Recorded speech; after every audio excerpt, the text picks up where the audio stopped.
네, 9시가 되었습니다. 안녕하세요. 거제에서 사업하는 류효주입니다. 지난주에 OSR에서 받은 열정이 아직도 가시지가 않은데요. 오늘 또 금요일 우리 FEN 강의로 다시 열정을 불태워보는 시간을 가져보도록 하겠습니다.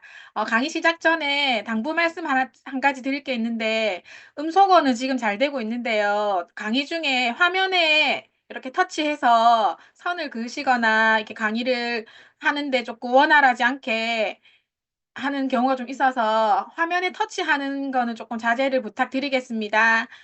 예, 지금 하실 강사분을 초대할 텐데요. 지금 저희 굿모닝 코리아 열풍으로 지금 뜨겁지 않습니까? 그 굿모닝과 스위치 온에 대하여 강의해 주실 박미나 리더님을 모시겠습니다. 리더님 나와주세요. 네, 안녕하세요. 박민아입니다. 네, 저도 거제에서 사업하는 사람입니다. 에메랄드고요. 오늘 여러분들에게 굿모닝과 스위치온을 접목해서 한번 설명을 드려보려고 합니다. 화면 바로 공유하겠습니다.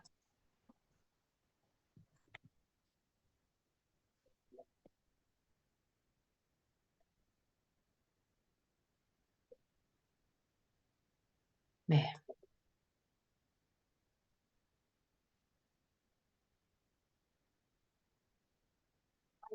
네, 굿모닝과 스위치온 다이어트. 굿모닝도 많이들 아실 것 Recording in 같고, progress. 네, 굿모닝도 많이들 아실 것 같고, 스위치온도 많이들 아실 것 같습니다. 그런데 이 두 가지를 접목해서 하는 거에 대해서 오늘 제가 말씀을 드려보려고 하거든요.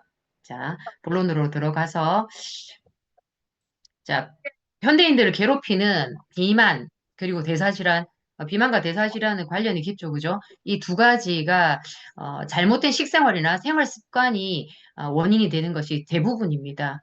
또 뭐 스트레스도 큰 원인이 되기도 하지만, 그래서 이걸 해결하는 솔루션으로 저희가 추천할 수 있는 게 뭐 많은 것들이 있겠지만 그 중에서 굿모닝, 아침 루틴 하나로 이 비만과 대사질환을 평생 관리할 수 있는 방법으로 추천할 수 있고요. 또 스위치온은 3주 만에 빠르게 이 관리를 시작할 수 있도록 도와주는 시너지를 내는 또 방법이기도 합니다.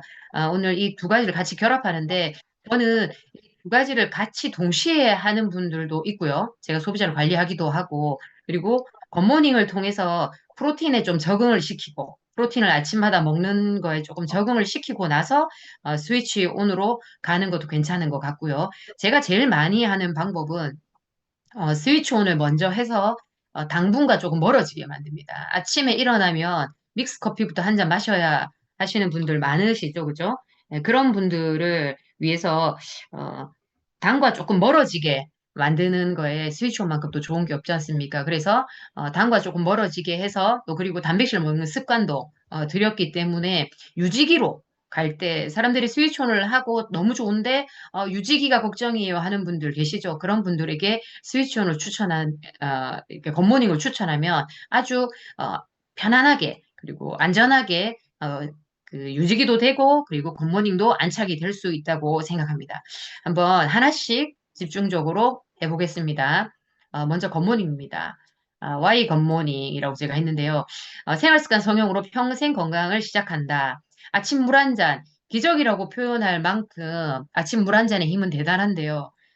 매스컴이나 우리가 많이들 들어봤을 겁니다. 아침에 미지근한 물 한 잔. 여기서 미지근한 물이라는 건 찬물을 마시게 되면은 우리 자율신경계를 자극해서 혈관이 수축하거나 또 위가 수축해서 위 기능이 문제가 될 수도 있거든요. 그래서 찬물을 먹어도 괜찮은 분들도 계시다 하겠지만 우리 체온과 비슷한 미지근한 물이 훨씬 더 흡수도 잘 되고 안전하기 때문에 미지근한 물을 추천드립니다. 그리고 이 물 한 잔은 미네랄이 풍부한 물이어야 되겠죠, 그죠? 그 부분은 뒤에 가서 또 설명하겠습니다. 그리고 프로틴 한 잔. 근테크는 아무리 강조해도 지나치지 않죠. 근테크의 가치는 뭐 근육 1kg가 1,600만 원에 달한다는 말이 있던데 사실 1,600만 원 그 이상이 아닐까 싶습니다. 이제 100세 시대이기 때문에 근육이 부족해지면 나이가 들어서 밥도 혼자 못 먹고 또 화장실도 혼자 못 가고 또 외출도 자유롭게 하지 못하는 사람이 되겠죠. 힘이 떨어지기 때문에 그러면 사회생활도 힘들고 행복을 가로막는 가장 큰 것이 근육이 부족해지는 거 아닌가 싶습니다. 때문에 방송을 틀면 TV에도 온통 근테크에 관한 게 나오죠. 근육을 지키려면 어떤 운동을 해야 된다. 뭐 시니어들은 이런 운동을 조심스럽게 해라. 그리고 뭐 단백질 이런 식으로 먹어라. 온통 그런 광고와 그런 방송들이 나오는 것 같습니다. 그리고 유산균인데요. 저는 사진 속에 나오는 것처럼 식이섬유를 반드시 같이 추천합니다.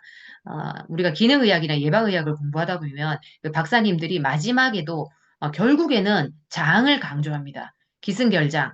결국은 장이 가장 중요하다고 다들 얘기하시거든요. 이 부분에 대해서는 마이크로바이옴에 대해서 아메이 사업가 분들이나 또 제품을 좋아하시는 소비자분들은 공부가 충분히 되어 있어서 또 많이 들으셨을 거라고 생각합니다. 자, 매일 아침 좋은 물을 마신다는 것, 그리고 좋은 유산균을 먹는다는 것, 그리고 좋은 단백질을 먹는다는 것. 이 것이라는 것 자체가 원래 뜻이 내장이라는 뜻이 있죠, 그죠? 그런데 또 이렇게 말을 표현하니까 더 또 잘 들어맞는 것 같습니다. 이 세 가지를 한다는 게 어떤 의미인지 조금 더 하나씩 또 보겠습니다. 루틴 첫 번째 미네랄수를 마시는 겁니다. 미지근한 물을. 그러면 신진대사를 향상시킨다고 되어 있는데 우리가 신진대사라고 하는 게 뭐냐면 음식을 먹어서 우리 몸에서 그걸 대사시켜서 에너지화 시키고 그리고 남은 찌꺼기는 몸 밖으로 보내는 배설시키는 그 모든 과정을 신진대사라고 말하는데요. 우리가 TV나 방송을 보다가 현미경으로 우리 몸을 관찰하는 이런 장면이 나오게 되면 세포가 되었든 균이 되었든 모두 물속에 둥둥둥 떠 있는 모습을 보게 됩니다. 걔네들이 발이 달려서 걸어 다니는 게 아니죠. 그죠? 그러면 모든 것이 물이 베이스가 되어야 이게 잘 돌아간다는 겁니다. 그리고 에너지를 만들 때 반드시 물이 있어야만 되거든요. 그래서 신진대사를 향상시키는 역할을 하고 심근경색, 뇌경색 위험도 감소시킨다. 그리고 면역체계 강화, 아, 그 림프에도 그렇고 우리 혈액도 그렇고 전부 체액이라고 하죠. 체액 말 그대로 액이잖아요. 그러면 물이 충분해야 이 액으로 되어 있는 혈액이 되었든 림프액이 되었든 잘 돌아가겠죠. 그리고 우리 혈액 속에도 면역 세포들이 있지만 림프계 안에도 면역 세포들이 있습니다. 그리고 림프계가 잘 그 운영돼야 되는 또 이유 중에 하나가 림프는 우리 몸에 노폐물을 배출하는 역할을 합니다. 우리가 그 동맥과 정맥이 있죠. 동맥은 심장에서 나와서 우리 몸으로 온몸에 혈액을 공급하는 역할을 하는데 그러면 산소와 에너지를 공급하고 그러면 세포에서 그 에너지를 받고 산소를 받고 교환하고 나서 찌꺼기를 내보내는데 그게 림프를 통해서 나와서 우리 정맥으로 들어갑니다. 정맥은 우리 몸에서 이 하수관 역할을 하거든요. 동맥이 상수도 같은 역할인 거고, 그럼 그 하수관으로 림프에서 찌꺼기를 내보내주는 역할을 또 하기 때문에 림프가 건강하려면 물이 충분해야 이게 배설이나 이런 것들이 기능이 잘 유지됩니다. 그리고 림프 안에 면역이 있기 때문에 면역 세포들이 있기 때문에 외부 감염에도 쉽게 대처할 수 있는 유연한 몸이 되겠죠, 그죠? 그리고 노폐물을 처리한다고 되어 있는데 저희가 건물을 청소한다고 한번 생각해 보자고요. 그러면은 우리가 사람들이 많이 오고 가는 시간에 건물을 쓸면 쓸어도 뭐 또 금방 더러워질 거고 사람들 지나는 발 사이를 청소하기가 쉽지 않겠죠. 근데 사람들이 다 들어가고 조용해진 상태에서 건물을 청소하면 쉽겠죠, 훨씬. 그런 것처럼 우리가 자는 동안에 우리 몸에 노폐물을 처리하는 기능이 활발하게 일어납니다. 그래서 세포들이나 이런 것들이 활발하게 움직이다가 모든 기능들이 잠잠해지면서 관들이 충분히 공간이 넓어지게 돼요. 그러면 노폐물을 처리하는 기능이 향상되는데 그때 물을 충분히 아침에 먹어주면 그 노폐물들이 밖으로 빠져나오도록 도와주는 역할을 하기 때문입니다. 그리고 제가 아까 미네랄수라는 걸 강조드렸는데 식물성 단백질도 여기에 포함입니다. 미네랄수는 체액의 산염기 균형을 유지한다라고 되어 있습니다. 체액의 산송도, 산염기 균형이 왜 중요한지를 말씀드리기 위해서 제가 의학상식이라 그래서 월간암, 이게 암 한우분들이 보시는 정기구독 잡지에서 제가 발췌한 겁니다. 여기 보시면 제가 줄을 많이 그었는데 별표 친 부분만 한번 읽어보겠습니다. 암은 산성화된 환경에서 잘 성장하지만 정상적인 알카리성 환경에서는 살아남지 못한다.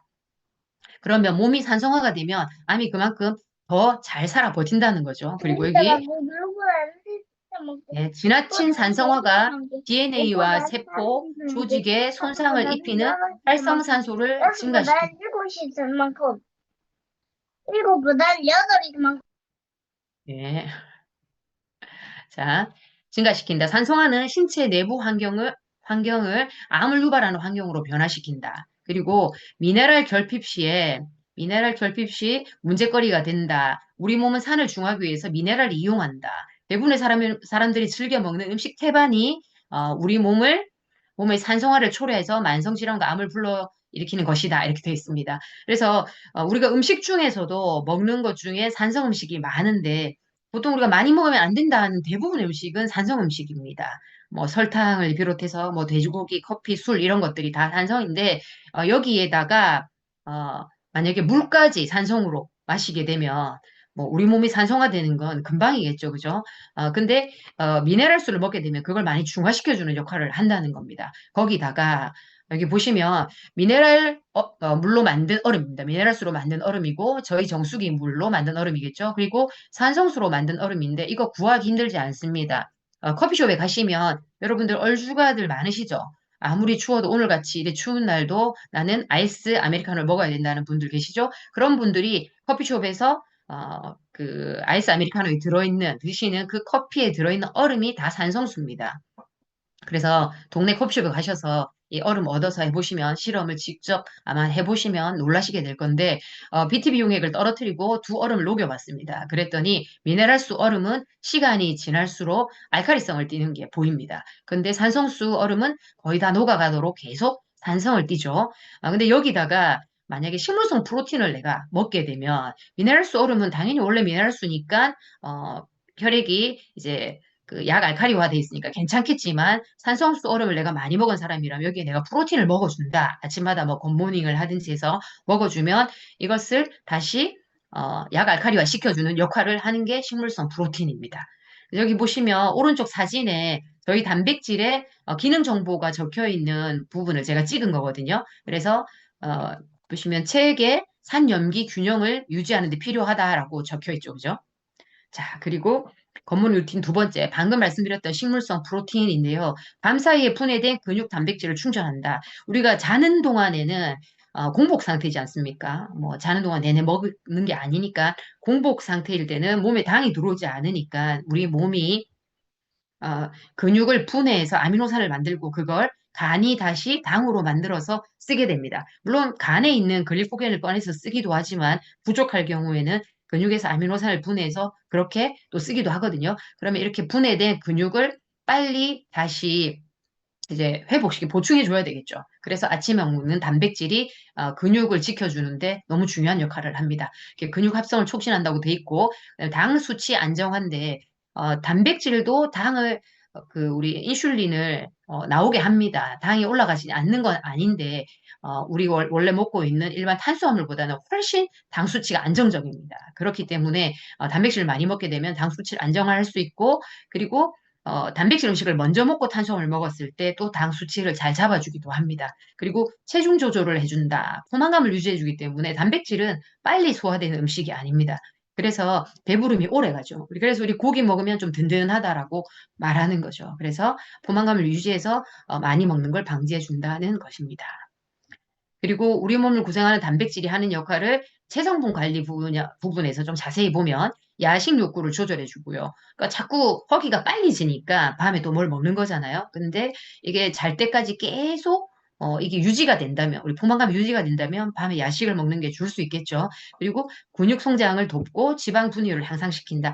단백질이 소화가 될 때 많은 에너지가 필요하기 때문에 지방이나 이런 당들이 분해가 많이 되게 돕는 역할을 또 합니다. 그리고 칼로리 섭취량을 감소시키겠죠. 이게 배부르게 하니까 단백질이. 그리고 포만감 때문에 식욕을 조절하고 또 대사 속도도 올립니다. 단백질을 많이 먹게 되면 기초 대사량이 올라갑니다. 우리가 가만히 있어도 장기가 움직이는 것만으로도 쓰이는 것들을 기초 대사량이라고 하잖아요.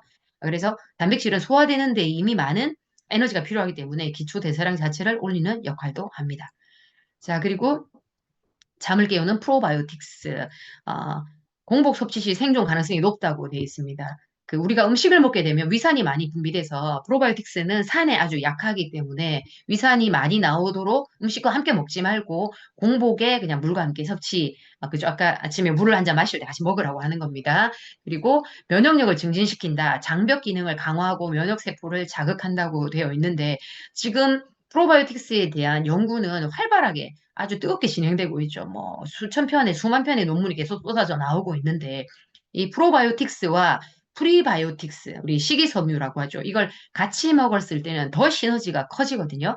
그래서 제가 앞서도 식이섬유를 같이 드시라고 말씀을 드렸는데 프로바이오틱스가 프리바이오틱스, 식이섬유를 먹어서 만들어내는 대사산물, 우리 뭐 짧은 사슬, 지방산 뭐 이렇게 말을 하는데 그게 나와서 면역을 직접 이제 관리하는 사령관 역할을 한다고 하거든요. 그리고 장벽을 통해서 우리가 소화가 되면서 소장이나 대장을 지나면서 이 장벽을 통해서 우리 혈관으로 영양소들이 들어가거든요. 근데 이 장벽이 건강하지 않으면 들어가야 될 영양소 말고 나쁜 물질도 다 유입되게 됩니다. 그걸 막는 역할도 이 프로바이오틱스가 하는 거죠.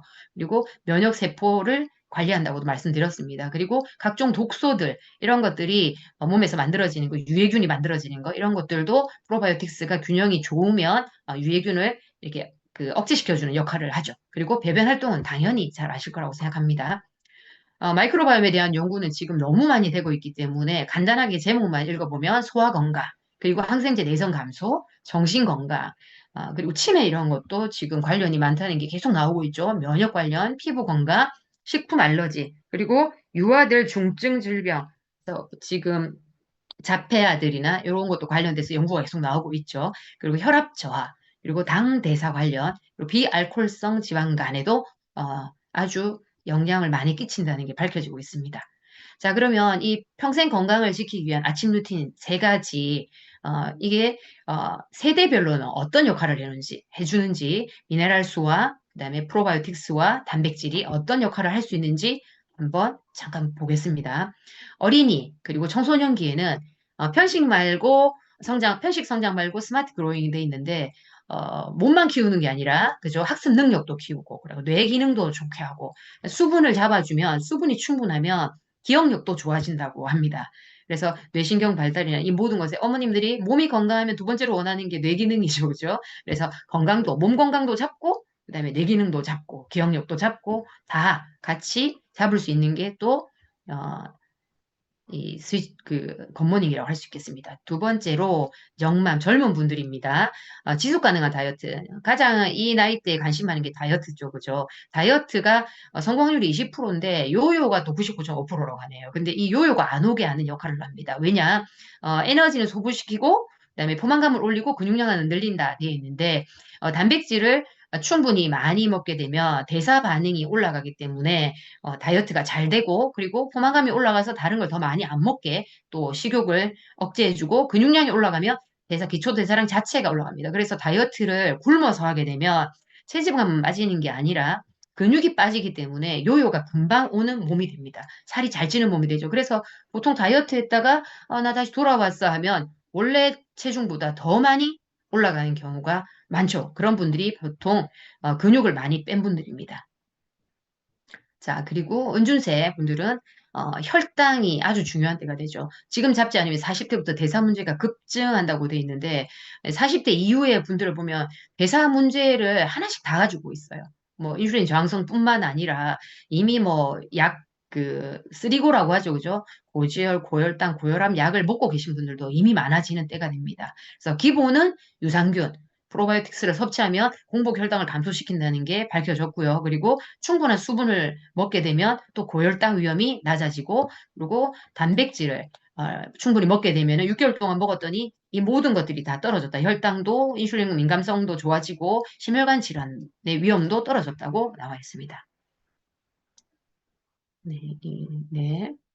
자, 그리고 노후에는 그러니까 근테크 제가 말씀드렸죠. 1kg의 가치가 1,600만 원인데 그 이상이라고 저는 봅니다. 65세 이상 근감소증 환자가 4.1배 돼 있는데 감소증 환자 생존율의 차이가 그러니까 어떤 질병이 걸렸을 때 그죠? 살 수 있고 이런 게 근력이 얼마나 좋으냐에 따라서 제가 몸이 아프신 어르신들을 보면은 체력이 딸려서 다시 회복하기 힘들어하는 상황들을 많이 듣게 되거든요. 그래서 체력이 충분하다는 거, 근력이 많다는 거, 힘이 좋다는 건 근력이 충분하다는 거죠. 그러면 어떤 질병이 걸렸을 때도 그걸 이겨낼 수 있는 힘, 약들을 먹으면서 그다음에 체력이 딸리는 것들을 버텨낼 수 있는 힘이 되죠. 그래서 우리가 암도 나중에는 굶어서 죽는다, 뭐 이런 말을 하잖아요. 그죠?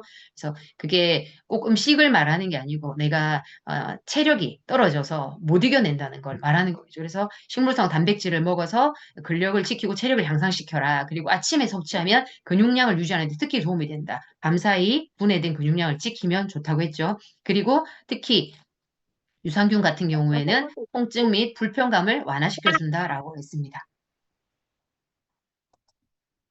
예, 그리고 자, 그러면 이번에는 Y 스위치 온입니다. 그 비만은 질병이라고 합니다. 예전에는 의지박약 이런 말을 했는데 의지의 문제가 아니고 건강 문제라는 거죠. 호르몬의 기능을 개선하는데 바로 인슐린 호르몬을 말하는 겁니다. 인슐린 호르몬에 대해서는 뒤에 가서 좀 자세히 보기로 하고요. 지방을 쓰는 몸으로 바뀌어서 대사 기능이 올라가야 된다는 건데 우리가 대사 기능이 낮게 되면 우리 몸에 옆구리고 배고 허리고 그 허벅지고 지방이 아무리 많아도 그걸 꺼내 쓰질 않습니다. 그걸 꺼내 쓰는 게 바로 대사인데 그 대사 기능이 떨어져 있는 거죠. 그래서 지방을 쓸 수 있는 몸으로 대사 기능을 살리는 방법입니다. 그리고 생체 리듬을 개선해야 요요가 오지 않는다. 생활 습관이나 잠을 자는 거 이런 것들이 모두 습관이 바뀌어서 생체 리듬이 되살아나야 됩니다. 건강하게.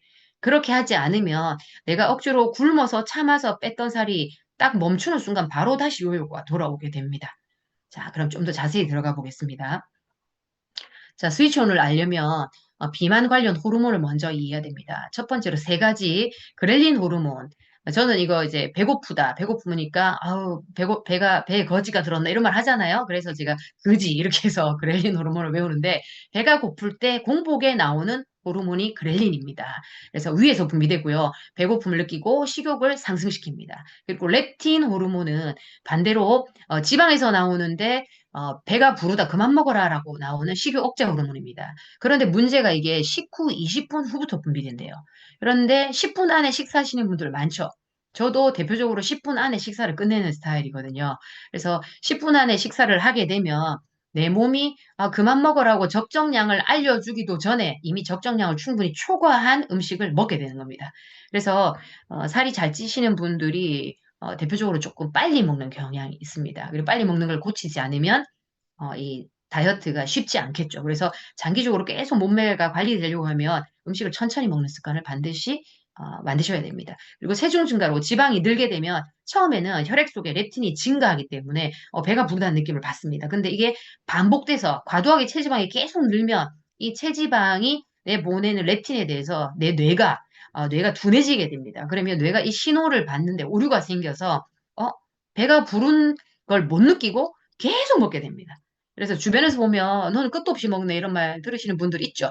저도 그 소리를 잘 듣는데 그런 분들이 렙틴 저항성이 생겼을 가능성이 큽니다. 그리고 또 빨리 먹어서 물론 그런 경우도 있고요. 그리고 마지막으로 가장 중요한 게 인슐린 호르몬입니다. 췌장이 베타세포에서 분비되는데 혈당을 조절하는 호르몬. 그러니까 혈액 속에 있는 당을 조절한다 이 말입니다. 혈액 속에 있는 당을 세포로 넣어주는 역할을 하는 호르몬이고요.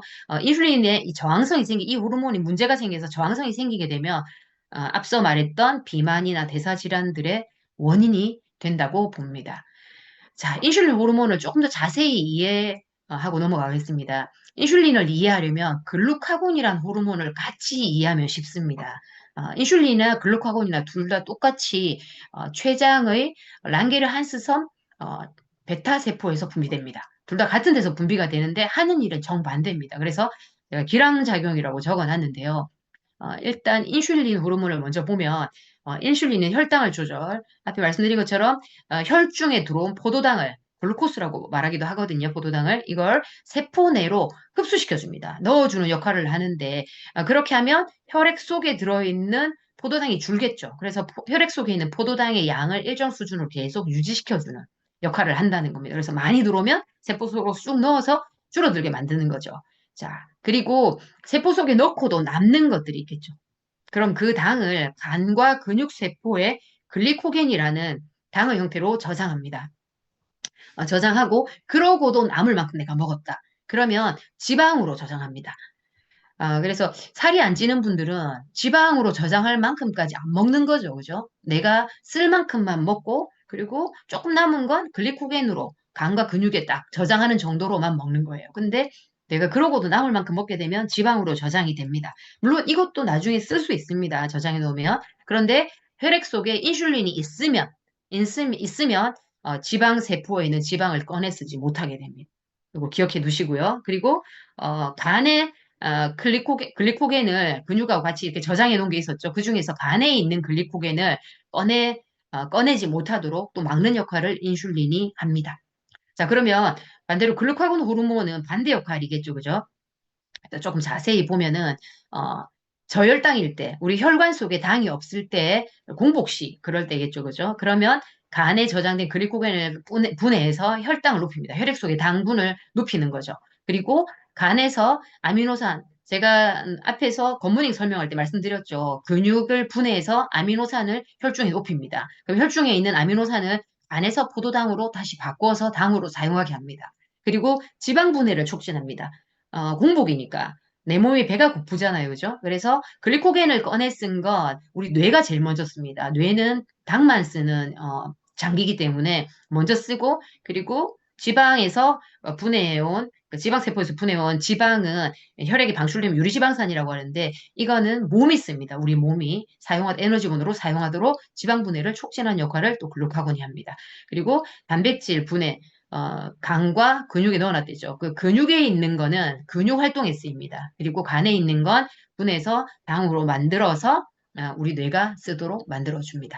자, 그렇게 두 가지가 반대 역할을 한다는 거 같은 곳에서 나오지만 기억하시고요. 자, 그러면 이 인슐린이 저항성이라는 건 뭐냐? 고장이 났을 때 어떤 기전으로 고장이 나는지 한번 보겠습니다. 이 그림을 보시면 동그라미, 큰 동그라미 한 반 정도 보이는 동그라미가 세포라고 보시면 됩니다. 이 세포 밖에 있는 보라색 바탕이 혈관이라고 보시면 되거든요. 여기 혈관에 빨간색 동그라미 조그만한 건 포도당이고 파란색 동그라미 작은 건 인슐린입니다. 그래서 포도당이 우리가 음식을 먹어서 혈관 속에 많아진 겁니다. 그러면 인슐린이 췌장에서 분비가 딱 돼서 인슐린이 세포에 가서 열쇠 역할을 했습니다. 그러면 세포에 인슐린 수용체라고 자물쇠가 있어요. 거기 가서 인슐린이 열쇠로서 딱 꽂히면 세포가 탁 열립니다. 세포가 열려서 그 문 속으로 포도당이 쏙쏙쏙 들어가죠. 그러면 그 포도당이 세포 안에서 ATP라는 에너지를 만드는 이런 기전으로 사용이 됩니다. 그러면은 혈액 중에 포도당이 줄어들고 항상성 유지가 되겠죠. 그런데 우리가 음식을 먹고 또 먹고 쉬지 않고 먹는 사람들 있죠. 쉬지 않고 먹고 그리고 정제당 빨리 흡수돼서 빨리 당을 올리는 이런 음식을 자꾸 반복적으로 먹게 되거나 또 운동을 안 하거나 그리고 스트레스를 많이 받는 스트레스에 대한 기전은 뒤에 가서 제가 따로 설명하겠습니다. 그렇게 되면 인슐린이 반복적으로 계속 나왔는데도 또 계속 또 그 혈액에서 세포 속으로 당을 넣는 일을 계속 하다 보면 얘가 지치겠죠. 그래서 고장이 납니다. 이제 열쇠가 다른 거라고 보시면 되겠죠. 또는 자물쇠가 고장이 나게 됩니다. 자물쇠가 민감해지지 않는 거죠. 그래서 열쇠와 자물쇠가 잘 안 맞는 상황이 되게 되면 오른쪽 그림처럼 혈액 속에는 당이 넘쳐납니다. 빨간색 동그라미가 많죠. 그런데 세포 속으로 들어가질 못해요. 왜? 열쇠가 자물쇠에 맞질 않아서. 그러면은 혈액 속에 당이 많으니까 췌장에서는 왜 얘네들이 세포 속으로 안 들어가지 하고 인슐린을 더 많이 만들어냅니다. 그러면 혈액 속에 인슐린도 많고 혈당도 못 들어가서 많고 그리고 세포 안은 어떻습니까? 그 당분이 못 들어오니까 얘가 먹을 게 없잖아요. 배가 고파서 쫄쫄 굶는 상황이 되는 겁니다. 자, 그래서 이형 당뇨도 이 인슐린 저항성이 계속 시간이 지나서 증가해서 악화되면 오는 게 이형 당뇨라고 합니다. 자, 오른쪽 그림에 보시면 초기 인슐린 저항성과 악화된 인슐린 저항성 두 가지를 설명드리려고 하는데요. 초기 인슐린 저항성은 우리가 음식을 먹어서 세포 속으로 당이 잘 못 들어가다 보니까 췌장에서 얘 왜 못 들어가지 하고 열쇠 꾸러미를 자꾸 보내는 거죠. 인슐린을 더 많이 만들어 보내는 겁니다. 그런데도 못 들어가는. 그래서 그 식후에 당이 잘 못 들어가는데 인슐린이 다시 또 더 나오는 이 상황. 그래서 혈액 검사를 하게 되면 식후에 인슐린 수치가 정상인보다 조금 올라가 있는 상태. 이게 초기 인슐린 저항성입니다. 그런데 악화된 인슐린 저항성은 뭐냐면 이 과정이 계속 악순환이 반복되는 거예요. 자물쇠하고 열쇠가 맞지 않은. 그러면 나중에는 혈액 속에 당이 없는데도 당이 다 어디로 갔겠습니까? 뭐 딴 데 다 저장됐겠죠. 지방으로 가고 다 가버리고 없는데도 인슐린이 계속 올라와 있는 정상보다 높은 상태에 가 있는 사람이 되는 겁니다. 그렇게 되면은 인슐린이 많으면 아까 그 글리코겐이 나오지 못한다고 했죠. 글루카곤이 글리코겐을 꺼내서 쓴다고 했는데 이 역할을 방해하는 거죠. 그래서 간에 있는 글리코겐도 못 쓰고 그리고 지방 세포 안에 들어있는 지방도 꺼내 쓰지 못합니다. 그러면 엄연히 내 몸속에는 에너지원이 충분히 있는데도 이걸 꺼내 쓰지 못하는 상황이 되죠. 그러면은 세포는 배가 고프죠. 아무것도 안 들어오니까. 그래서 저 구석에 막 처박아 놓고 이게 끌어다가 내가 쓰지 못하는 거죠. 그래서 우리 냉동실에 음식 가득 들어있는데 그 안에 뭐가 들었는지 몰라서 우리 안 꺼내 먹는 분들 있죠. 못 꺼내 먹는 분들. 그런 상황이 되는 겁니다. 그러면 또 나가서 뭘 사오는 거예요. 그래서 우리 몸이 계속 뭘 먹어라. 나는 배고파서 괴롭다라고 하면 계속 먹게 되고 그 먹는 쪽쪽이 다 지방으로만 합성이 일어나겠죠. 왜냐하면 세포로 안 들어가니까. 그런 상황이 되고 그러면 지방 세포도 지방을 저장할 수 있는 용량이 넘쳐나게 됩니다. 그러면 넘치면 이게 들어갈 곳이 없어서 지방이 온몸에 떠다니게 되는 거죠. 혈관 속에서 떠다니게 되면 이게 췌장으로 가서도 끼고 그다음에 간에 가서도 끼고 그러면 지방간이 되고 췌장도 지방이 낀 췌장이 되고 이렇게 하다가 나중에 내장 지방도 많아져. 내장 지방도 차다가 넘치면 이게 염증이 됩니다. 이 과정이 반복해서 악순환이 되면 만성염증으로 가고요. 결국은 대사증후군의 원인이 되는 겁니다. 자, 스트레스와 인슐린 저항성은 어떤 기전을 갖고 있는지 보겠습니다. 그냥 일반 스트레스는 몸에 나쁜 게 아닙니다. 스트레스가 오면 우리가 스트레스를 이겨내기 위해서 항스트레스 호르몬이 코르티솔이 부신해서 분비가 됩니다. 그래서 근육에서 아미노산을, 간에서 포도당을, 뭐 지방 조직에서 지방산을 이렇게 꺼내서 혈액으로 빠르게 분비시켜서 내 몸이 에너지원을 쓸 수 있게 준비를 시켜요. 그러면 예를 들어서 강도를 만났다. 그러면 싸우든 도망가든 하려면 에너지가 필요하잖아요. 거기에 쓸 수 있게 만들어주는 겁니다. 버틸 수 있게. 그런데 정상적일 때는 이게 사용하고 나면 스트레스가 없어지고 이 과정이 되면서 다시 원래대로 복구가 돼야 되는데 만성으로 스트레스가 늘 있는 상태가 되면 코르티솔도 계속 분비가 되는 거예요. 그러면 코르티솔이 지속적으로 계속 반복해서 분비가 되면 반대 역할을, 악영향을 끼치게 됩니다. 그래서 오른쪽에 글씨를 보시면 파란색으로 스트레스가 오면 코르티솔은 단기적으로는 항염증 기능을 하지만 만성적인 스트레스는 코르티솔이 지속적으로 계속 나오면서 오히려 염증 반응을 하는 염증성 사이토카인이 인슐린 수용체의 기능을 떨어뜨리는 악영향을 끼치게 됩니다. 그리고 앞에서 말한 것처럼 간에서 지방에서 에너지원을 꺼내서 써야 되는데 만성 스트레스는 인슐린 저항성을 유발하기 때문에 이 수용체 기능을 망가뜨린다고 했죠. 그래서 인슐린 저항성을 유발하기 때문에 이것들을 꺼내 쓰지 못하게 하는 거죠. 그러면은 혈액에 넘치는 지방산들이 간과 근육에 붙어서 지방간도 만들고 또 이건 인슐린 저항성을 더 악화시키는 역할을 합니다. 그리고 세포는 어떻습니까? 아무것도 안 들어오니까 배가 고프죠. 그래서 정제탄수화물 빨리 나를 힘을 넣어줄 수 있는 뭔가를 원한다. 그게 바로 이제 정제탄수화물이죠. 당을 빨리 올리는 그걸 계속 원하게 돼요. 그래서 이 반응이 또 지속적으로 가게 되면 인슐린 저항성을 더 또 악화시키는 기존으로 가겠죠. 그리고 단백질을 분해해서 에너지원으로 사용하려고 합니다. 왜냐하면 내 몸 세포가 배가 고프니까. 그러면 근육에서 빼서 단백질을 쓰겠죠. 그러면 근육량이 감소하니까 기초대사량이 저하되고 기초대사량이 저하되면 어떻게 된다고 했습니까? 살이 잘 찌는 몸이 된다고 했죠. 그리고 인슐린 저항성을 또 더 악화시키는 기전으로 가게 되는 겁니다. 자, 대사증후군의 원인이 인슐린 저항성이라고 헬스 조선에서 카드 뉴스로 나왔습니다. 이건 다음에 찾아서 자세히 한번 읽어보시기 바랍니다. 자, 인슐린 저항성의 증상을 한 번 더 간략하게 정리하면 늘 피곤합니다. 왜요? 세포 내에 에너지가 들어오지 않기 때문입니다. 먹은 게 없으니 힘이 없겠죠. 그래서 늘 피곤한 상태가 됩니다. 그리고 부종이 생깁니다. 인슐린이 많은 몸은 신장에서 나트륨을 배출하는데 그 나트륨 배출을 억제하는 역할을 합니다. 그러면 나트륨은 수분을 꽉 잡고 있기 때문에 몸에 부종이 생기고 늘 보면 부어있는 느낌인 분들 있죠. 퉁퉁 부어있다. 살쪘다기보다 부어있는 느낌. 이분들이 결국은 다 살로 갑니다. 그리고 수면장애. 우리가 공복 시에 자는 동안에는 뇌세포가 포도당이 필요할 때 간에서 글리코겐을 꺼내서 쓴다고 했습니다. 그런데 인슐린이 혈액 속에 많다 보니까 자는 동안에 뇌세포가 쓸 수 있는 포도당을 꺼내오지 못하죠. 글리코겐이 못 나온다고 했으니까. 그렇게 되면 잠을 깨는 겁니다. 배가 고파서 뇌가. 그러면 자다 일어나서 배고파서 깼다 이러면서 뭐 먹는 분들 있죠. 이런 분들이 시간이 지나면 어떻게 하냐면 자기 전에 먹습니다. 내가 밤에 깰까봐 먹고 자야겠다라고. 그러면 이게 인슐린 저항성이 더 심해지겠죠. 공복에 자지 않으니까. 그리고 이게 스트레스가 되죠. 잠을 못 잔다는 것 자체가. 그러면 밤에 잠을 잘 못 잔 분들은 아침에 당을 더 많이 찾게 되거든요. 그래서 그것들 코르티솔 수치 올라갑니다. 스트레스가 많아지니까. 그리고 내장 지방. 이게 들어가지 못하니까, 세포로 들어가지 못하니까 넘치는 이 대사 에너지 원들이 다 어디로 가겠습니까? 혈액 내에 떠다니다가 여기저기 붙어서 내장 지방도 많아지고 지방간도 많아지고 뭐 이렇게 된다는 거죠. 혈당 올라가고 그러면 혈액 중에 이상 지질 현상이 생기죠. 혈액이 깨끗하지 않겠죠. 그러면 혈압 상승하고 중성지방도 당연히 많아지겠죠. 지방이 넘치니까. 그리고 LDL 콜레스테롤 상승하고 LDL 콜레스테롤 저하하는데 우리가 보통 LDL 하면 나쁜 콜레스테롤, LDL 하면 좋은 콜레스테롤 얘기하지만 LDL이 다 나쁘진 않다라는 얘기 많이 들으셨을 거예요.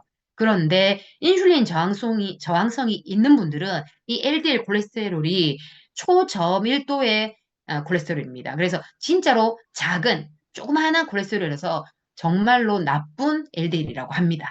그래서 인슐린 저항성이 있는 분들이 LDL 콜레스테롤 올라가는 건 정말로 좀 위험한 거라고 볼 수 있겠죠. 이런 것들을 대사증후군이라고 하겠죠. 자, 그러면 여러분은 어떤 몸을 갖고 싶으신가요? 건강한 몸은 글리코겐, 이제 저장해 놓는 포도당이라고 말씀드렸습니다. 그리고 지방, 이것들을 저장할 수 있는 공간이 충분한 겁니다. 우리 집으로 치자면 냉장고, 냉동고가 여유가 많은 사람이라고 보면 돼요.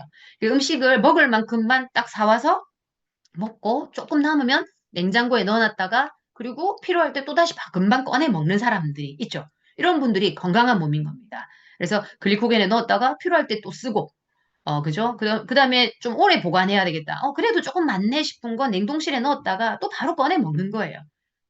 이렇게 되면은 필요할 때 바로바로 꺼내 먹을 수 있고 하니까 늘 사러 가지도 않을 거고 공복을 잘 유지할 수 있겠죠. 자, 그런데 만약에 내가 냉장고가 음식이 있는데도 불구하고 또 사와서 먹고 내가 먹을 양보다 더 많은 양을 사온 사람들 있죠. 그러면 먹고 많은 양을 냉장고에 넣고 냉장고에 넣다 넣을 데가 없으면 냉동실에 넣겠죠. 그럼 냉동실도 꽉 차고 그럼 나중에 그 뒤쪽에 뭐가 들었는지 몰라서 못 꺼내는 냉동실을 열면 우르르 쏟아지는 그런 분들 계시죠, 그죠? 그런 분들이 내 몸이 그 냉장고 상태와 비슷하다고 보면 됩니다. 그래서 꽉 차서 들어가지도 않고 나는 계속 배고파서 또 집어넣고 그 안에 있는 걸 꺼내 먹지도 잘 못하는 이런 상황이라고 보시면 되겠습니다. 자, 스위치온에서는 공복과 단식 얘기가 많이 나옵니다. 요즘에 뭐 16시간 단식 이런 얘기는 많이들 들으셔서 아실 건데, 이 공복과 단식이 어떤 효과가 있는지, 자가포식이란 단어를 아시면 이해하기 쉬우실 겁니다. 노벨 생리의학상을 받은 오스미 교수가 자가포식이라는 표현을 썼는데, 이게 스스로 나를 먹는다라는 뜻입니다. 그래서 세포는 스스로 세포 내의 내 몸 내에 안에 있는 일부를 분해해서 단백질을 만들어서 재활용, 내가 먹는다는 거, 내가 다시 쓴다는 겁니다. 이 과정이 바로 자가포식인데 이런 작용은 주로 보시면은 충분한 영양을 공급받지 못할 때 발생한다. 예를 들어서 바다에서 일주일가량 조난을 당해서 물만 마시고도 내 몸이 견뎌낼 수 있는 거. 물만 먹어도 버틸 수 있는 거, 에너지원을 따로 안 먹었잖아요. 그건 내 세포의 자가포식 기능이 발동된 거라는 거죠. 자, 그런데, 그러면 세포를 잡아먹으면 어떻게 되는 거야? 죽는 거 아니야? 뭐 이런 생각이 들겠죠? 그런데 이게 어떤 거냐면, 세포 내에 병을 유발하는 노후한 단백질, 불필요한 단백질, 이제 다 쓰고 필요 없는 것들, 찌꺼기들, 이런 것들을 청소할 때 자가포식을 쓴다는 겁니다. 그래서 우리 몸에서 자가포식이 일어난다는 건 내 몸에서 이제 버려도 되는 것들을 재활용해서 쓰는 거라고 보시면 됩니다. 그러니까 불태워서 에너지원으로 쓰는 거죠. 우리 몸에 이제 뭐 가구들이 이제 버려야 될 것들이 있어요. 그러면 막 어디 구석에 막 박아두는 게 아니고 얘를 꺼내서 태워서 우리 집을 따뜻하게 데우는 이제 그런 역할로 쓴다는 걸로 이해하시면 될 것 같습니다. 그래서 건강한 사람은 12시간만 단식해도 충분하거든요. 근데 건강하지 못한 분들은 16시간 또는 뭐 24시간 이렇게 단식이 필요한데 인슐린 저항성이 있는 분들은 의식적으로 단식과 탄수화물 제한식을 해야 되는데 쉽지 않겠죠. 왜냐하면 내 몸이 계속 배고파하니까. 그래서 쉽게 의식적인 단식을 또는 공복을 할 수 있게 도와주는 방법이 또 스위치온 다이어트라고 할 수 있겠습니다.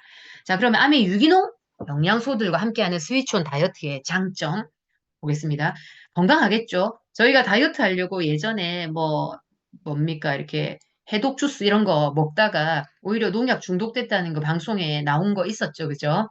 그런 것처럼 유기농 원료여야만 오히려 몸에 좋다고 먹은 건데 유기농 원료가 아닌 것들을 많이 먹게 되면 오히려 몸에 독소로 또 작용하겠죠. 그리고 GMO는 우리가 장기적으로 계속 먹으면 안 되겠죠. 근데 굿모닝 같은 경우에도 GMO가 아닌 단백질이어야 가능하고 스위치온에서 애초에 GMO가 없는 제품으로 관리를 하면 안전하겠죠. 그리고 단 3주, 그 지금 새로 나온 그 박용호 박사의 책 내 몸 혁명이라는 책에 보면 4주로 바뀌었거든요. 근데 저는 3주로 해도 큰 문제가 있다고 느끼지 않았기 때문에 앞으로도 이제 한동안에 3주를 계속 해볼 생각입니다. 그래서 짧은 시간에 큰 효과를 볼 수 있는 게 큰 강점이죠. 그리고 먹으면서 할 수 있는 배부른 다이어트입니다. 보통 다이어트 하면 늘 배고파서 짜증나고 예민하고 어떤 회사는 회사에서 다이어트를 금지하는 것도 있대요. 직원이 다이어트를 하면 예민해지니까. 근데 먹으면서 하니까 예민해지지 않겠죠. 그래서 즐겁게 할 수 있는 또 다이어트입니다. 그리고 컨디션이 좋아집니다. 컨디션이 좋아지기 때문에 기분 좋게 할 수 있는 다이어트예요. 다이어트가 어떻게 컨디션이 좋아지고 기분이 좋을 수 있느냐, 이건 해봐야 합니다.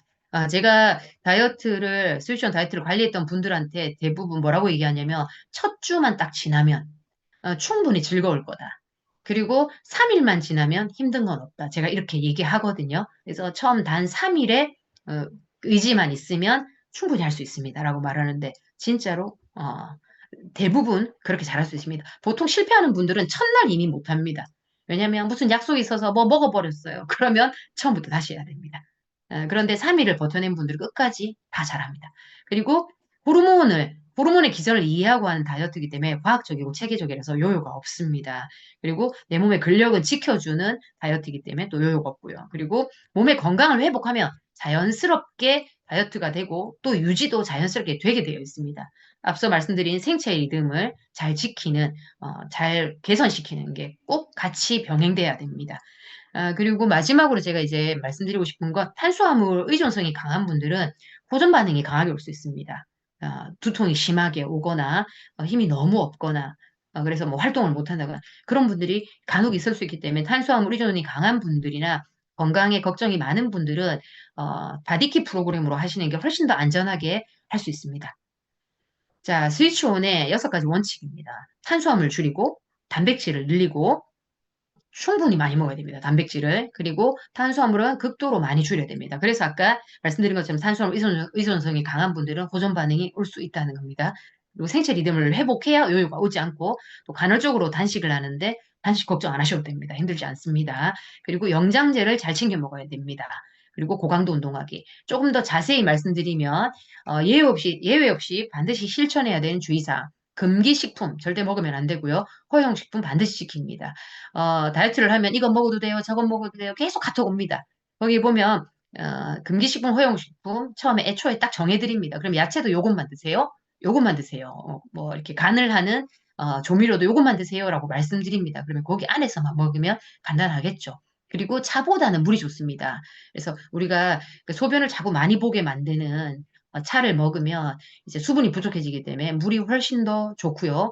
충분히 드시면 좋겠습니다. 그리고 한 번에 1리터씩 먹는 게 아니고 나눠서 드시는 게 훨씬 더 좋습니다. 우리 몸의 이제 신진대사를 유지하는데 우리 몸에 물이 가지고 있는 기능들이 또 있기 때문에 꾸준히 계속 먹어주는 게 좋습니다. 그리고 저녁 식사 후에 다음날 아침까지 수면 시간 포함해서 14시간을 기본으로 지켜야 됩니다. 제가 건강한 사람은 12시간이어도 충분하다 그랬죠. 근데 인슐린 저항성이 있는 사람은 이보다 더 사실은 늘려야 되지만 너무 늘리면 힘들기 때문에 14시간을 기본으로 하고 중간에 단식이나 이런 과정을 넣는 겁니다. 그리고 12시부터 새벽 4시를 포함한 숙면. 이 시간에 숙면이 되려면 12시 전에 누워야 된다는 뜻입니다. 그래서 6, 7시간을 지킨다. 수면의 질도 중요하고 수면의 양도 무시하면 안 됩니다. 그리고 주 4회 이상 30분씩 고강도 인터벌 운동을 한다. 인슐린 민감성을 좋게 해줍니다. 고강도 인터벌 운동이. 그래서 그냥 막 힘든 거 말고 인터벌 운동을 하시라고 하시고 너무 길게 말고 고강도 인터벌로 30분씩 정도만 하셔도 충분할 것 같습니다. 그리고 저근육형, 근육이 아주 작은 분들 있죠. 보면 날씬한데 인바디 찍으니까 체지방이 30% 넘고 이런 분들 많습니다. 여자분들 중에는. 그런 분들은 근력 운동도 같이 병행해 주시면 좋습니다. 참, 여기 잠 얘기할 때 제가 빼먹었는데, 우리가 자는 동안에, 성장 호르몬이라는 게 나오죠. 그죠? 성장 호르몬은 아이들은 키가 크게 하고요. 어른들은 세포를 재생하고 회복시키는 역할을 합니다. 그래서 아이들이 잠을 수면을 못한다.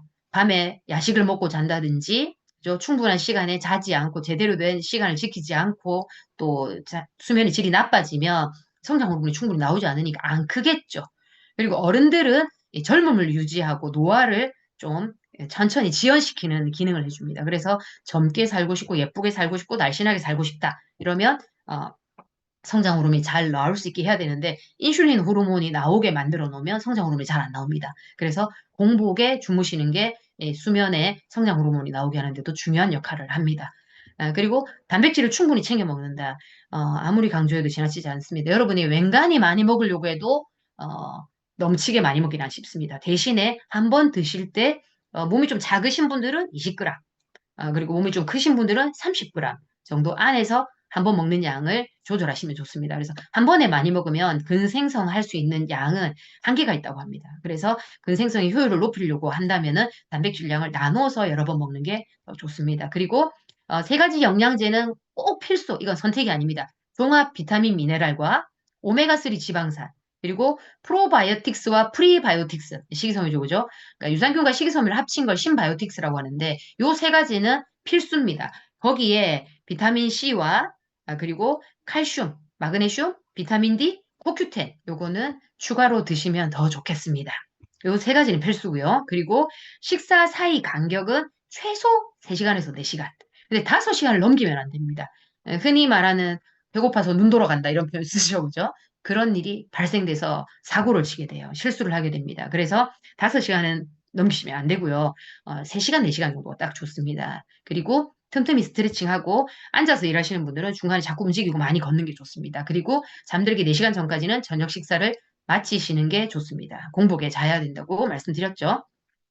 금기식품, 술 안 됩니다. 한 모금도. 설탕 아예 안 되겠죠. 설탕이 들어간 거, 단맛이 나는 어떤 것도 되지 않습니다. 저는 껌도 절대 드시지 말라고 합니다.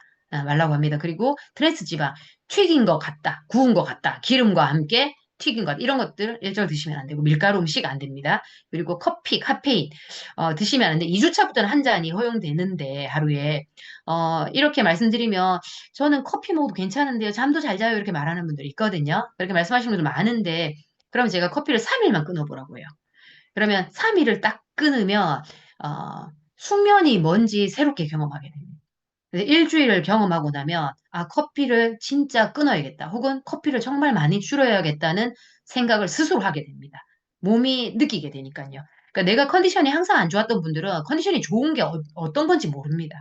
그래서 카페인을 줄이거나 끊었을 때 그 경험을 직접 해보시는 게 좋습니다. 그리고 포화지방, 삼겹살, 갈비, 곱창인데 수육 같은 걸 이제 뒤에 가면 해 먹을 수 있는데 고기 부분만 먹습니다. 앞다리살 같은 거 사셔서 기름 부분 다 떼고 살만 먹는 게 좋습니다. 그리고 나트륨은 원래는 필요하거든요. 근데 과한 건 안 됩니다. 그래서 과하게 짠 음식은 안 됩니다. 앞에 자가포식 말씀드렸죠. 오토파지. 24시간을 하는데 하루 종일 굶는 날은 없습니다. 아침을 먹고 나면 점심부터 공복을 시작해서 다음날 점심부터 다시 먹기 시작합니다. 그럼 시간으로는 24시간이지만 하루 종일 굶는 날은 하루도 없죠. 전날도 아침을 먹고 다음날은 점심부터 먹었으니까. 그래서 하루 종일 굶게 되면 전날 잠잤던 시간, 다음날 잠자는 시간 포함해서 공복 24시간이 넘게 됩니다. 그렇게 하는 게 아니고 딱 24시간이 되려면 아침 먹고 점심부터 공복을 시작하든지 그다음에 점심까지 먹고 오후부터 공복을 시작하든지 저녁 간식까지 먹고 오후 간식까지 먹고 저녁부터 공복을 시작하든지 이런 식으로 해서 24시간을 맞추셔야 되고 여기 저장 창고 아까 제가 냉동실 냉장고 말씀드렸죠. 간에 들어있는 글리코겐 그다음에 근육에 있는 것도 몸을 움직이면서 근육이 써야 됩니다. 그리고 근육에 있는 단백질을 분해해서 아미노산으로 만들면 간이 또 이걸 포도당으로 만든다 했죠. 이런 것들을 분해해서 쓰는데 그리고 지방, 특히나 지방, 내장 지방이나 체지방, 이 지방들을 꺼내 써야 되는데 이건 정말 냉동고에 혹은 지하 창고에 있는 냉동고라고 보시면 됩니다. 이걸 정말 꺼내 쓰기가 힘든데 인슐린을 기준 이하로 낮추려면 단백질과 탄수화물 섭취를 잠시 끊는 게 필요합니다. 인슐린을 자극하는 게 탄수화물만 있는 게 아닙니다. 단백질도 자극을 하거든요. 탄수화물보다는 훨씬 더 안정적으로 가기 때문에 탄수화물보다 훨씬 낫다는 거지, 아예 자극을 하지 않는 건 아닙니다. 인슐린이 아예 안 나오는 건 아니기 때문에 둘 다 완전히 끊는 시간이 필요합니다. 그리고 공복 4시간이 지나면 간에 있는 글리코겐, 냉장고에 있는 걸 꺼내 쓰는 거죠. 포도당을 분해서 쓰기 시작하고, 그다음에 인슐린이 저항성이 개선되면서 16시간 공복이 지나고 나면 지방을 꺼내 쓰기 시작합니다. 그래서 24시간 단식을 하게 되면 생체 리듬이 회복되면서 앞서 맨 처음에 말했던 렙틴 저항성 기억하시죠? 그죠? 우리가 배부를 때 나오는, 그리고 인슐린 저항성 두 가지가 개선되면서 지방이 연소되는 효과를 눈에 띄게 확인할 수 있습니다. 그래서 허리, 옆구리 이런 데가 살이 쏙쏙 빠지는 게 보이기 시작합니다. 자, 다이어트 전후입니다. 제가 특별히 좋아하는 배우들을 뽑았습니다. 송혜교, 원래 송혜교 원래도 예쁩니다. 너무 귀엽지 않습니까? 그죠? 사랑스럽죠? 근데 살 빼니까 아유 말 못하게 예쁩니다. 그죠? 그리고 수혜, 원래도 아유 너무 귀엽습니다. 후덕하지만 너무 예뻐요. 그죠? 근데 살 뺐더니 이목구비는 다 그대로입니다. 근데 살을 찌고 빼고의 차이만으로도 너무 사랑스럽죠. 그리고 강소라 씨, 좋아하는데 원래 이목구비 보세요. 못난 데가 없습니다. 눈, 코, 입이.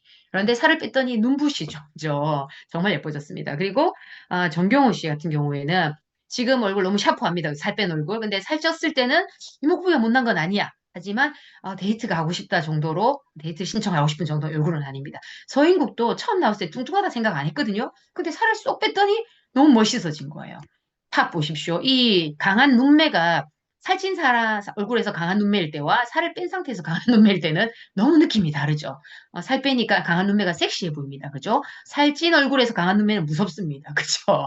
자, 그래서 요건 이제 실제 사례들을 좀 설명하겠습니다. 30대 후반의 네일샵 사장님입니다. 아이가 둘 있고, 이분이 1년 반 동안, 1년 반 동안 총 16kg를 감량했는데 3번을 했습니다. 6개월씩 유지기를 가지고 3번을 해서 79kg에서 63까지 갔습니다. 이분이 본인이 사진을 찍어서 저한테 주더라고요. 강의할 때 쓰라고. 그래서 완전 다른 사람이 됐죠. 몸이. 그죠? 돼서 이분 같은 경우에는 아이가 어려서 일찍 주무시더라고요. 저녁에. 그 네일샵이니까 늘 앉아서 일하잖아요. 움직임이 없잖아요. 그래서 이 다이어트를 하는 동안에 걸어서 출퇴근을 하셨어요. 차로 한 5분, 10분 거리인 곳을 걸어서 하니까 40분 걸린다 하더라고요. 걸어서 출퇴근을 하고, 그리고 움직임을, 낮에는 운동을 할 수가 전혀 없었어요. 근데 저녁에 가서 9시, 10시 되면 주무시더라고요. 그러니까 살이 첫 3주, 맨 처음 했을 때 7.7kg가 빠졌습니다. 본인도 너무 놀라고. 그리고 팀 다이어트입니다. 미용실 팀이었는데, 미용실 팀은 처음에 제가 이분들을 설득할 때 되게 힘들었어요. 왜냐면 우리는 하루 종일 서서 일해야 되기 때문에 힘들고 배고프면 못한다. 그런 다이어트는 절대 못한다. 이렇게 말했어요. 근데 제가 안 힘들다, 배 안 고프다 계속 설득해서 결국은 했고, 이분들이 40대 여자분 같은 경우는 4.2kg 감량, 20대 여자분은 원래도 많이 날씬했어요. 그래서 3.4kg 감량, 남자분 같은 경우는 조금 많이 이제 체격이 크셨는데 8.7kg, 제가 예상했던 것보다 좀 작았습니다. 저는 10kg까지 빠질 줄 알았는데 그래도 이분은 아주 많이 만족하셨어요. 그리고 이 부부입니다. 보라색은 1차였고 분홍색은 2차인데 돌잔치 준비한다고 아기 놓고 얼마 안 돼서 한 번 하고 돌잔치 직전에 한 번 했습니다. 그렇게 해서 2번 해서 남자분은 총 18kg 감량했고 여자분은 2번 해서 8.4kg 감량했어요. 남자분 같은 경우 유지기에 굿모닝을 했거든요. 그때 제가 굿모닝을 이름을 붙이진 않았지만 아침마다 프로틴을 드시고 이제 출근을 하셨어요. 유산균하고. 그래서 유지기 동안에도 보시면은 남자분이 84kg까지 뺐다가 다시 시작할 때 76kg예요. 그러면 이미 뭐 8kg가 그동안에 또 빠진 거죠. 그죠? 자, 그리고 건강관리 사례입니다. 건강검진에서 50대 여자분이셨는데, 대사증후군 3가지가 다 카트라인에 나온 거예요. 그래서 이분이 우연찮게 그때 저를 만나게 됐는데, 건강이 너무 안 좋다고 하셔서 제가 다이어트를 하자 했더니, 난 다이어트에 관심 없다. 나는 건강이 관심 있다 하길래, 제가 건강이 좋아지는 다이어트를 내가 안내해 드리겠다 해서 했습니다. 그리고 3주라 짧다. 이분도 일을 바쁘게 하는 분이라 힘든 건 못한다 하셨거든요. 근데 하시고 나서 이분이 체중은 5kg밖에 안 빠졌지만 뭐 밖에라고 할 만큼 더 많이 빠지는 분이 원체 많다 보니까 근데 이분이 건강이 너무 좋아졌어요. 그래서 이분이 책을 자기가 사서 보시고 있죠. 남편하고 대학생인 아들이 기숙사 생활을 하는데 두 사람을 자기가 직접 관리해서 둘 다 많이 뺐어요. 그래서 아주 만족하고 3명이 다 이분이 그러다 풀떼기만 먹는다. 우리는 풀떼기를 너무 좋아하는 가족이 됐다. 이런 표현을 쓰더라고요. 그래서 운동도 좋아하고 그 대학생인 아들도 수시로 걷는다고 자기가 너무 고맙다고 하더라고요. 그리고 이분이 저한테 나중에 문자가 와서 혈압이 정상으로 들어왔다고 문자까지 보내주셨습니다.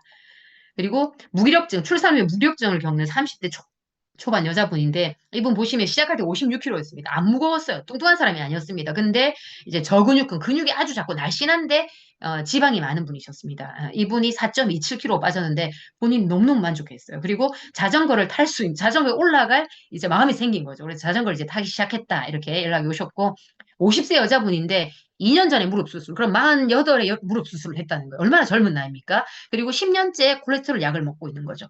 대사 증후군이 대사 질병이 심한 거죠.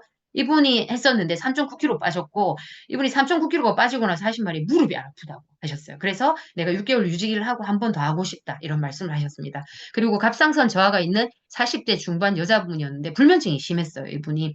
아이가, 늦둥이 아이가 있어갖고, 아이를 재울 때 9시나 10시쯤 자고, 새벽 1시나 이렇게 깬대요. 그래서 못 잔대, 그때. 근데 이분이 자기가 갑상선 저하가 있으니까 살이 안 빠질 거다, 나는. 이렇게 겁을 많이 내셨어요. 효과도 없을 거다. 근데 이분이 5.1kg나 빠졌고, 58kg, 많이 뚱뚱한 사람이 아닙니다.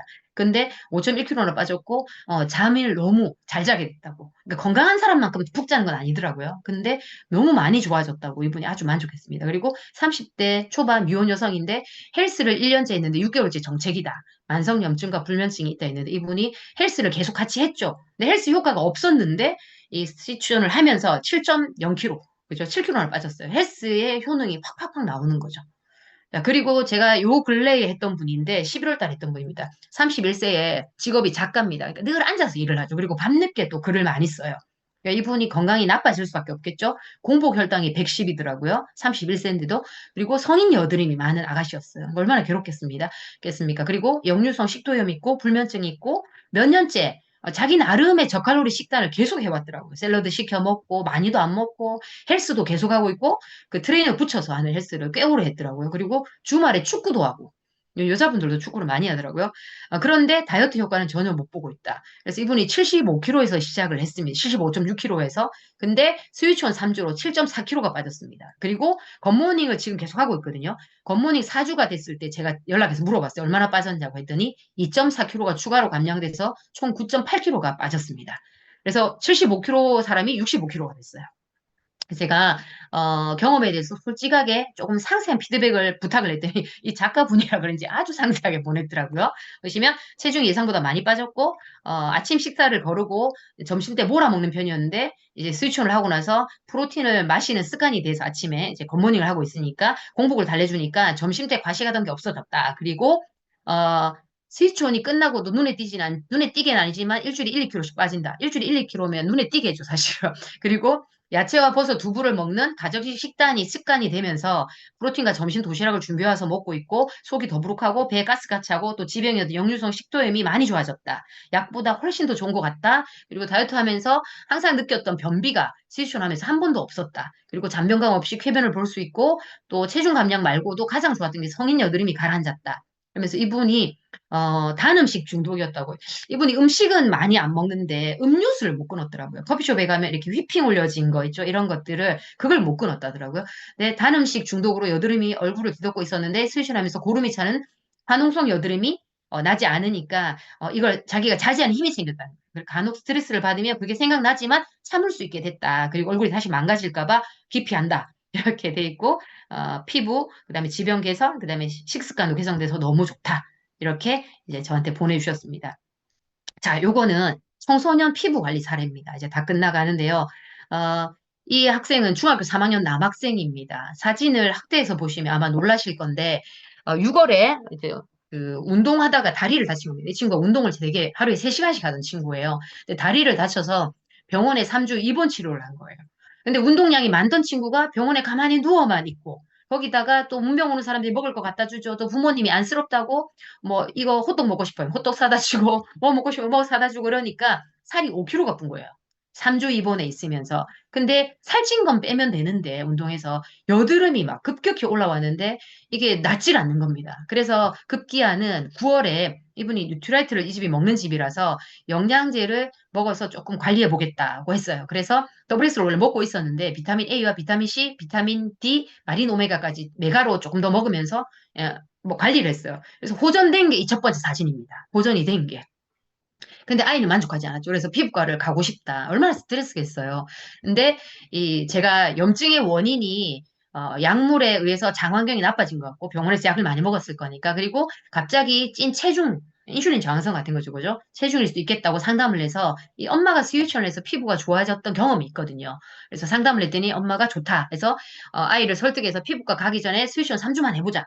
그래도 안 좋아지면 피부과 네가 말한 대로 가겠다. 해서 시켰고 12월 6일부터 26일까지 했습니다. 제가 이 청소년 사진 찍기 힘든 거 아시죠? 겨우겨우 얻은 거거든요.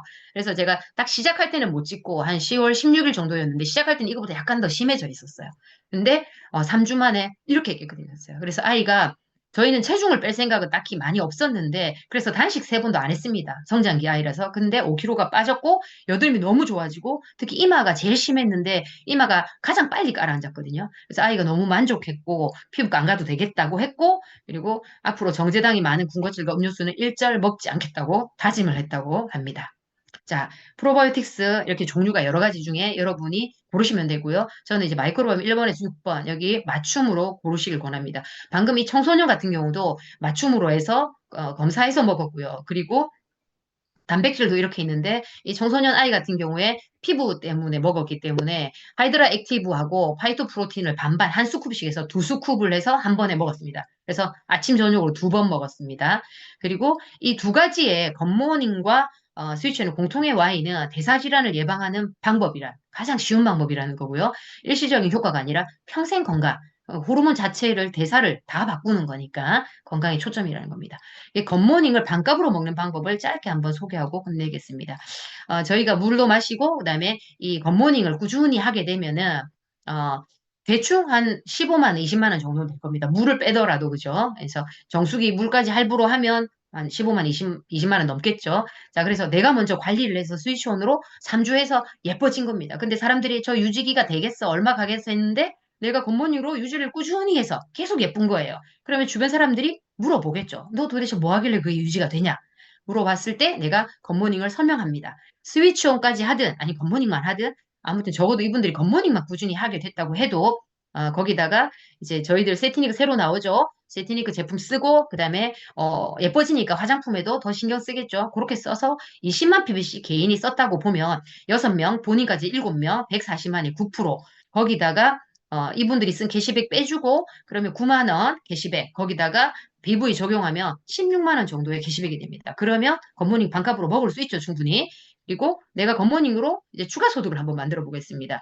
내가 소비자들을 모았듯이 이분들도 겉모닝 할 수 있는 친구들을 모은 거예요. 이분들이 예뻐지니까 주변에서 물어봐서 나도 그럼 같이 할까 해서 그냥 아침 루틴 하나일 뿐이잖아요.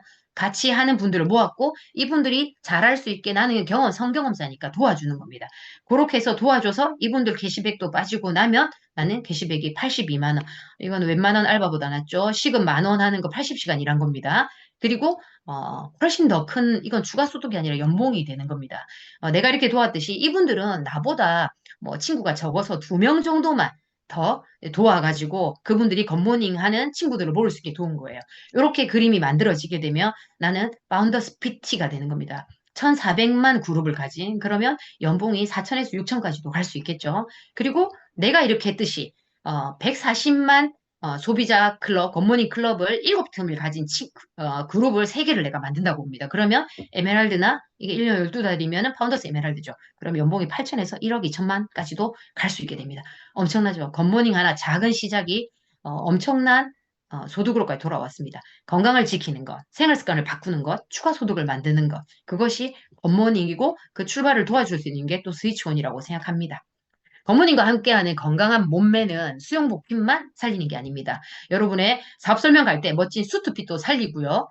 그리고 여러분의 가정 경제도 살리고 여러분의 꿈도 살려줄 겁니다.